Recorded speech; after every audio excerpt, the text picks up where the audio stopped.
semuanya, Assalamualaikum warahmatullahi wabarakatuh. Perkenalkan, nama saya Tria Ginda Yustin, saya mahasiswa Universitas Negeri Padang, Fakultas Ekonomi jurusan Manajemen. Di sini, dalam rangka pengambilan nilai tugas akhir semester 2, saya ditugaskan untuk mencari masalah ekonomi makro serta solusinya yang terjadi pada saat sekarang ini.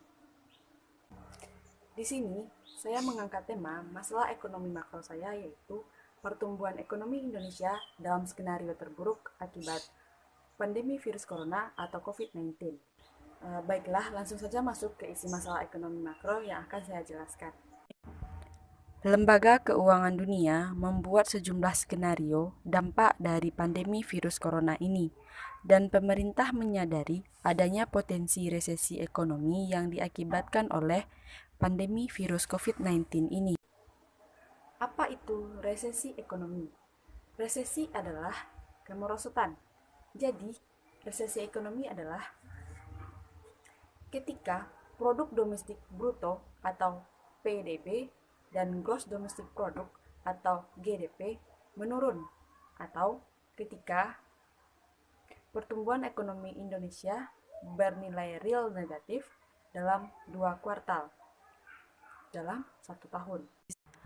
Resesi ekonomi yang berlangsung lama disebut dengan depresi ekonomi. Skenario terburuk itu bisa terjadi jika pandemi virus corona atau COVID-19 ini berlangsung dalam jangka waktu yang panjang.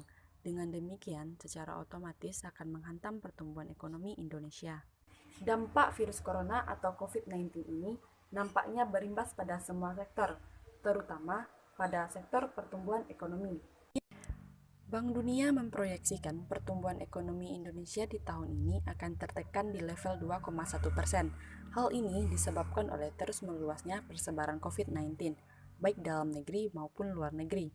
Bank Indonesia pun telah memproyeksikan pertumbuhan ekonomi Indonesia menjadi 5%, atau hanya sekitar 2,5% saja, yang biasanya mampu mencapai 5,02%. Hal ini diakibatkan oleh melambatnya pertumbuhan ekonomi yang diakibatkan oleh pandemi COVID-19 atau virus corona. Kelambatan ini ditandai dengan memburuknya lingkungan eksternal dan melemahnya permintaan dalam negeri seiring dengan menurunnya sentimen bisnis dan konsumen. Pandemi COVID-19 akan berimplikasi buruk bagi perekonomian dunia dan Indonesia pada tahun ini, karena terjadi bersamaan dengan menurunnya harga komoditas dan gejolak pasar keuangan. Inflasi yang terjadi di tahun ini pun diproyeksi akan mengalami peningkatan ke level 3%, karena ketatnya pasokan pangan dan depresiasi mata uang, yang diperkirakan dapat diimbangi sebagian oleh penurunan bahan bakar non-subsidi, serta subsidi tambahan untuk listrik dan pangan. Prospektif pertumbuhan ekonomi dunia juga menurun akibat pandemi virus COVID-19 ini, dikarenakan terputusnya rantai